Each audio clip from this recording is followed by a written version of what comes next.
చట్టమే ఉంది. చట్టాన్ని ఇంటర్ప్రిట్ చేసే విషయంలోనే ఉన్న సమస్య. చట్టంలో ఏముంది? స్పీకర్కు ఈ సమయంలోగా నిర్ణయం తీసుకోవాలని లేదు. యాజ్ సూన్ యాజ్ పాసిబుల్, వీలైనంత త్వరగా నిర్ణయం తీసుకోవాలి. స్పీకర్ తీసుకుంటలేడు. స్పీకర్ రాజ్యాంగ లెటర్కు విరుద్ధంగా కాదు, స్ఫూర్తికి విరుద్ధంగా వ్యవహరిస్తున్నాడు. రాజ్యాంగ స్ఫూర్తికి విరుద్ధంగా స్పీకర్ వ్యవహరించినప్పుడు కోర్టులు జోక్యం ఎంత మేరకు చేసుకోవచ్చు.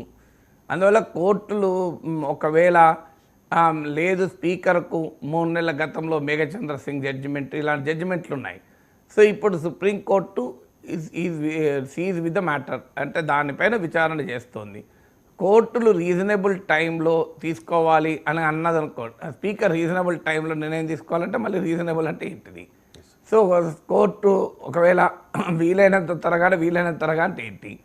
సో కోర్టు కనుక స్పీకర్కు 15 రోజుల్లో, నెల రోజుల్లో, 3 నెలలలో సమయం మీరు నిర్ణయం తీసుకోవాలి అన్నారనుకోండి, ఆ 3 నెలల్లో నిర్ణయం తీసుకోక తప్పదు.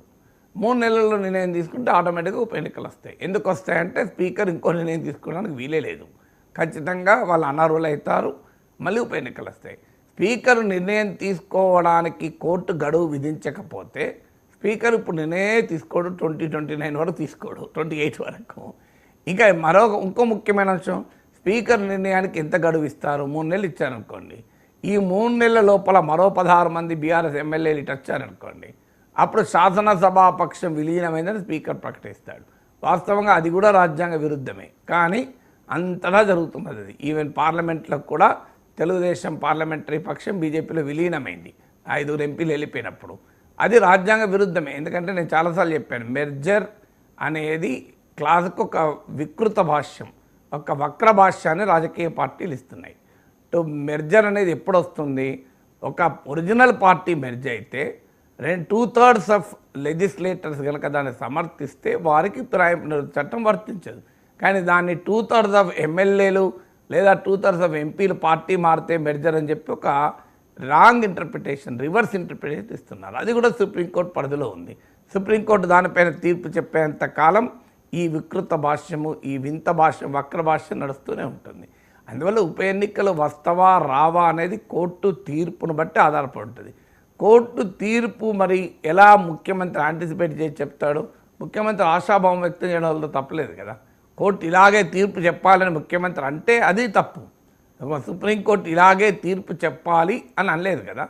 కోర్టులో కేసు ఉంది, రాజ్యాంగం ఉంది, చట్టం ఉంది.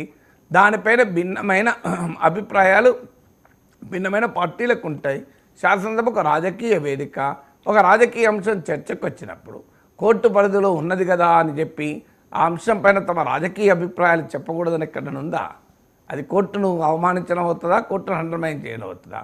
కోర్టు ఇంకా తీర్పు చెప్పలేదు. కోర్టు తీర్పు ఇలా ఉంటుంది అని ముఖ్యమంత్రి ఏమంటలేడు. ఉప ఎన్నికలు రావంటున్నాడు. ఆయన ఆశాభావం కోర్టు ఆ రకంగానే తీర్పు చెప్తుందేమో అని, లేదా అసలు కోర్టు తీర్పే చెప్పదేమో, లేదా ఈలోగా ఏది జరగకపోయినా కోర్టు తీర్పు వచ్చే లోపల 10 మంది ఎమ్మెల్యేలు మళ్ళీ బీఆర్ఎస్కి వెళ్ళినా కూడా ఉప ఎన్నికలు రావు. మరి కోర్టు అప్పుడు రివర్స్ తీర్పు చెప్పినా ఏం కాదు కదా.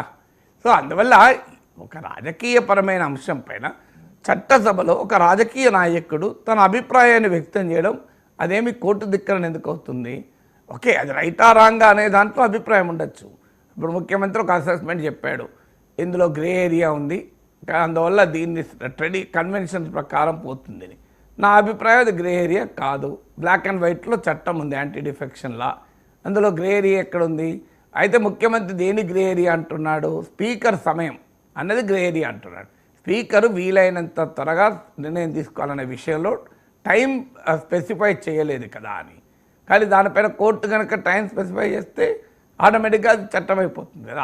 అది ముఖ్యమంత్రి చెప్తున్న గ్రే ఏరియా. అది స్పీకర్కు సమయం ఏమి గడువు ఏమి ఇవ్వలేదు కదా ఫిరాయింపు చట్టం, అది గ్రే ఏరియా కదా.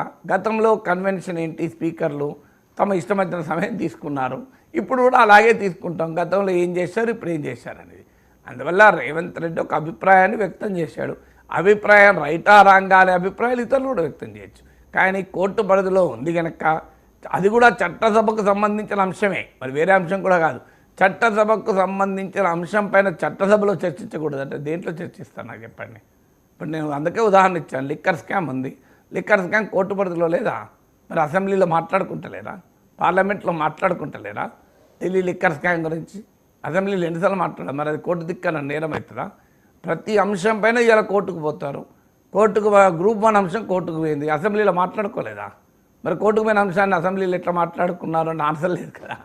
కోర్టులో 20 ఏళ్ళు 30 ఏళ్ళు నలుగుతుంది. దాని మీదుగా అసలు మీరు పార్లమెంట్లో చర్చించకూడదు, అసెంబ్లీలో చర్చించకూడదు అంటే కోర్టుకు పోంది ఏంటి? కోర్టుకు పోంది ఏంటి?